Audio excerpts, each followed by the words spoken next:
한큐의 경제 뉴스 크리에이션. 저는 코너지기 배아량 리포터입니다. 어렵고 복잡한 경제 한큐에 정리해 주실 김큐. 이번 주도 안녕하세요. 네, 안녕하세요. 한 주 잘 보내셨어요? 그럼요. 오늘은 무슨 얘기 할까요? 오늘 좀 재밌는 얘기를 한번 꺼내보려고 합니다. 정부가요, OTT 구독료 인하를 추진한다라는 뉴스를 봤어요. 네네. 저 정말 열심히 보는 사람 중에 한 명으로서 반가운 소식이었거든요. 아니, 김큐 네. OTT 그나저나 몇 개 정도 구독하고 계신가요? 놀라실 수도 있는데 저 구독하는 것만 숫자로 세면 한 5개 정도 되는 것 같아요. 근데 거의 다 실제로 하시는 거죠? 네, 그런 거죠. 그러니까 실제로 근데 그 제가 구독료를 내고 있는 거는 한 3개 정도 되는 것 같고요. 나머지는 그러니까 쇼핑몰에 연계돼 있는 거 뭐 OTT 하나, 그다음에 통신사 요금제에 얽혀 있는 거 하나 이렇게 되다 보니까 숫자로는 한 5개 정도 돼 버렸습니다. 와, 진짜 많이 거의 상위권이실 것 같은데 네.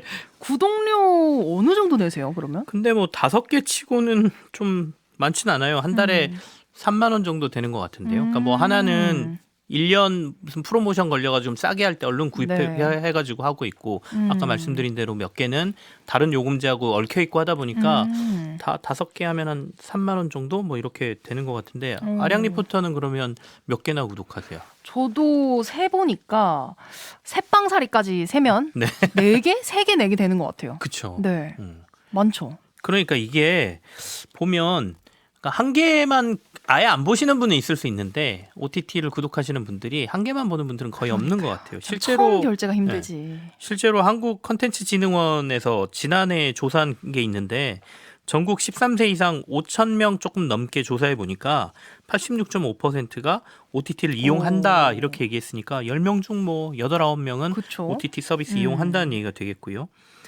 이 조사를 근거로 보면 1인당 평균 OTT 구독 개수는 2.1개, 그러니까 2개 정도는 본다라는 얘기가 되지 않습니까? 그러니까 하나만 보는 사람은 거의 없다. 뭐 평균이니까 물론 더 많은 사람, 한 개만 보는 사람 이런 사람 있겠지만, 그리고 1인당 OTT 구독료는 월 12,500원 정도다라는 조사 결과가 있습니다.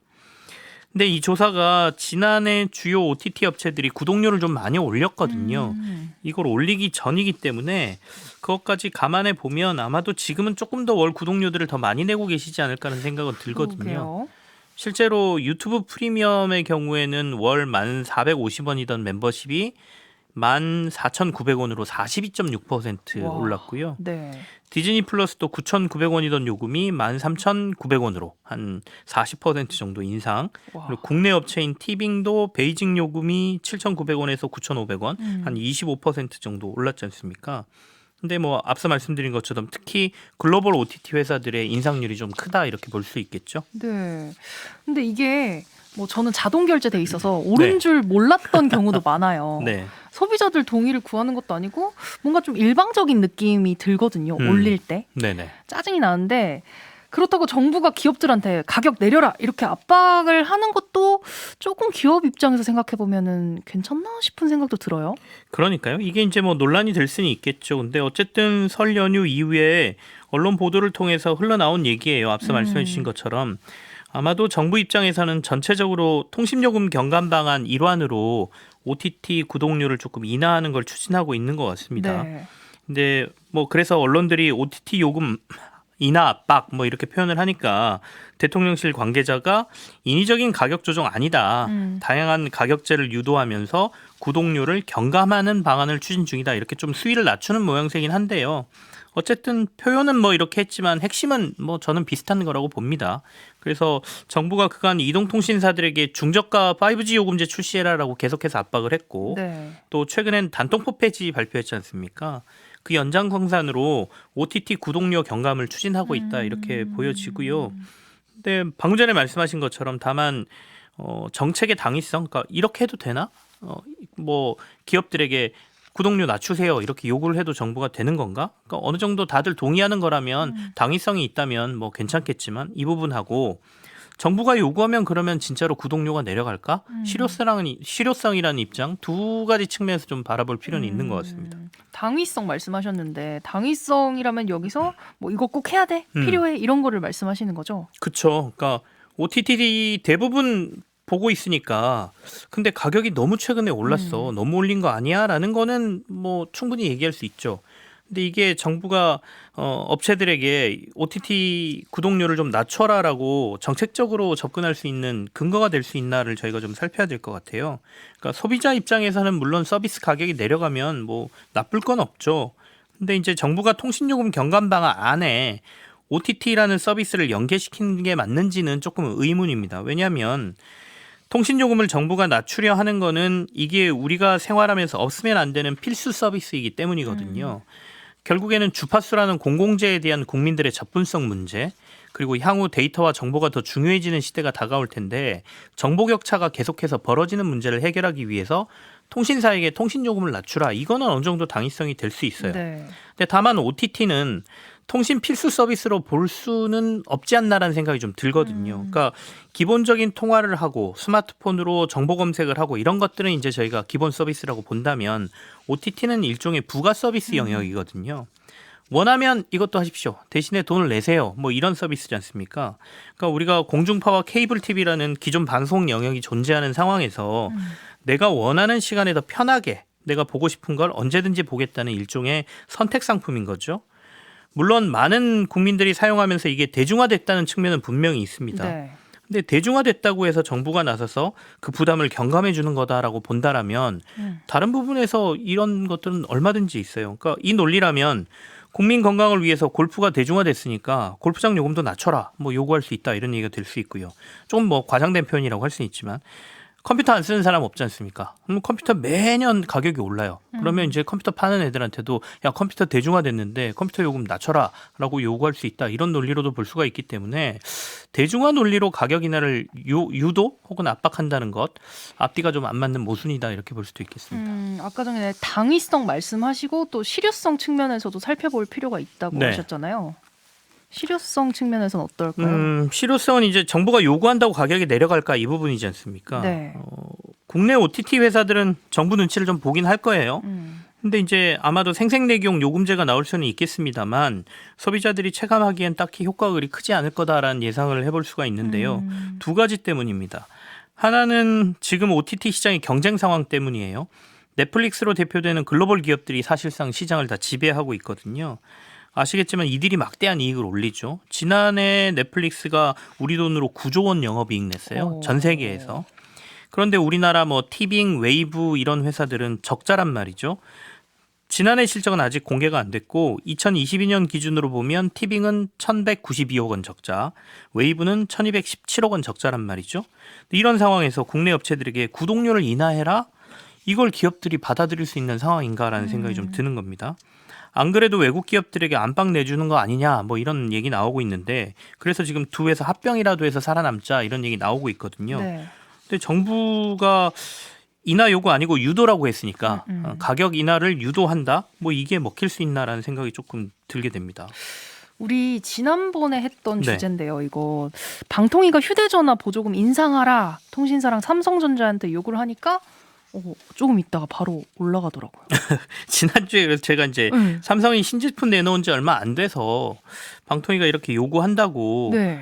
이 사전 예약자하고 형평성 문제가 있는데 바로 보조금을 올리기는 조금 어렵지 않을까요? 그러면서 한 2, 3개월 지난 다음에 올려도 올릴 것 같습니다라고 얘기는 했지만 뒤에다가 결말을 조금 열어놨잖아요. 그래도 방통위에서 그 휴대폰 보조금 공시하는 게 화요일하고 목요일이니까 네. 당장 다음 주에 무슨 일이 일어나는지 한번 보시죠라고 했는데 30만 원대 보조금이 바로 50만 원으로 올라가 버렸습니다. 그러니까요. 그래서 제가 OTT 회사들이 적자 상황이어서 요금제를 내리기가 쉽지 않을 거라고 얘기는 했지만 또 어떤 일이 벌어질지는 모르겠습니다. 과학기술정보통신부가 국내 주요 OTT 회사들에게 취약계층에게 OTT 이용권 지급하는 바우처 사업 참여를 지금 요청한 상태거든요. 그러니까 결국에는 OTT 회사들 말고 OTT 회사의 지분을 갖고 있는 모회사, 통신회사들에게 뭔가를 부담하게 할 가능성이 있어 보인다는 거죠. 거기는 적자를 내는 상황은 아니니까. 그렇게 되면 다양한 요금제에 중간 요금제에다가 OTT 서비스를 결합해서 요금을 떨어뜨린다든가 아니면 이 바우처 사업에 적극적으로 참여하게 한다든가 뭐 이런 안이 나올 수도 있겠습니다. 어쨌든 대통령이 민생간담회에서 OTT 요금 경감 방안도 같이 얘기한다고 하니까 이 부분까지 한번 확인을 해봐야 될 것 같습니다. 네, 오늘 이 뉴스도 한번 점검을 해보고 싶은데요. 네. 작년 정부 국세 수입에서 다른 것들은 다 줄었습니다. 근데 근로소득세만 늘었어요. 음. 근로자들이 유리지갑이다 이런 말 있잖아요. 진짜네 싶은 생각이 들더라고요. 그렇죠. 이 얘기 들으시면서 야 우리만 세금 많이 낸 거야 이런 그러니까요. 생각하시는 분들 근로자분들 많이 계실 것 같은데 지난해 근로소득세 수입이 59조 1천억 원이었습니다. 전년 대비해서 1조 7천억 원이 더 거친 거예요. 네. 전체 세수에서 차지하는 비중은 17%로 최근 10년 새 근로소득세가 차지하는 비중이 가장 최대로 올라갔습니다. 이 기간 법인세는 전년 대비 23조 원이 줄었고요. 양도소득세도 14조 7천억 원이 감소했고 부가가치세도 7조 9천억 원이 덜 거쳤거든요. 그러니까 결국엔 근로소득세만 늘어난 거다라는 얘기니까 지난해 정부 세수 펑크가 60조 원이다라고 얘기하고 있는데 근로소득자들은 열심히 일하면서 이 유리직업에서 세수 펑크를 계속해서 우리가 맡고 있었다 이런 자괴감이 좀 빠질 수도 있는 뉴스긴 합니다. 이렇다 보니까 세수에서 근로소득세가 차지하는 비중이 2022년도 14.5%에서 지난해 17.2%로 올라갔고요. 네. 10년 전인 2014년도가 10.9%였거든요. 그렇게 비교하면 10년 사이에 근로소득세 증가율은 무려 168%에 달합니다.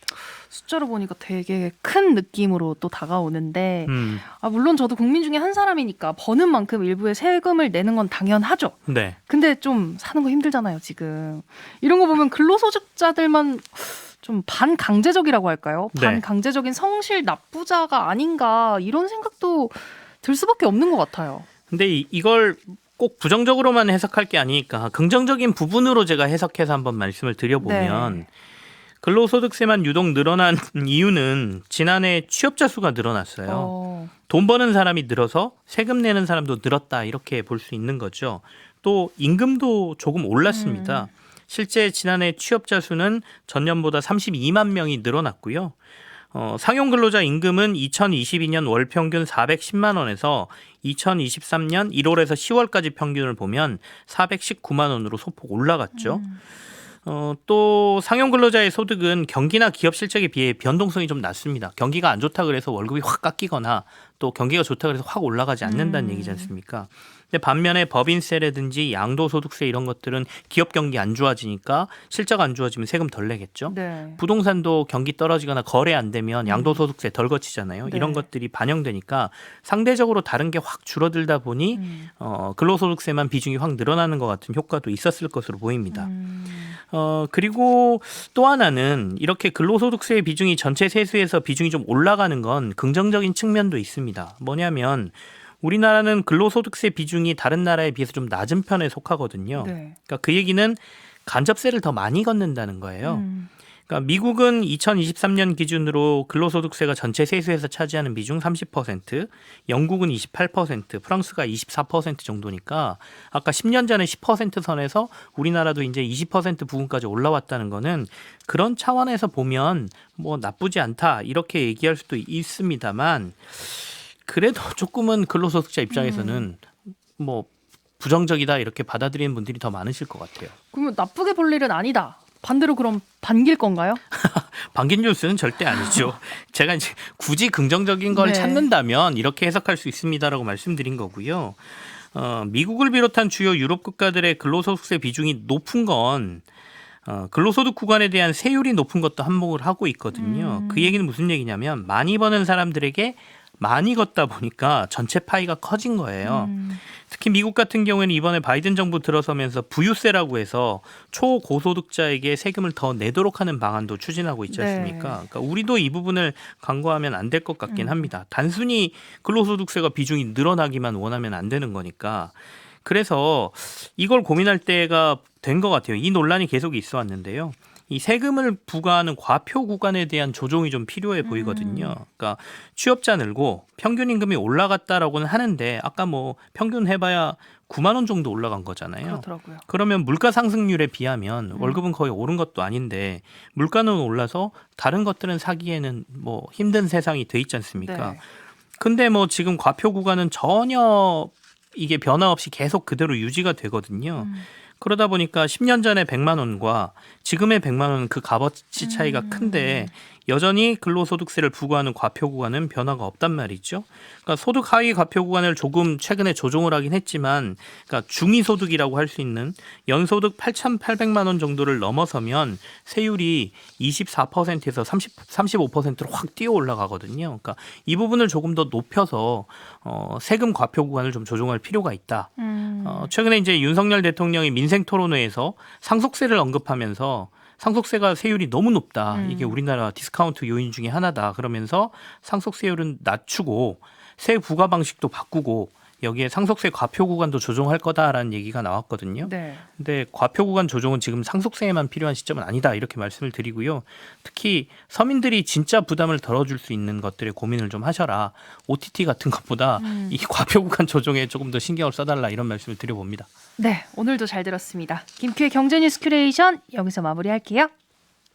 네, 지금까지 배아량 리포터와 함께했습니다. 고맙습니다. 네, 고맙습니다. 광고 듣고 퀴즈 당첨자 발표하겠습니다.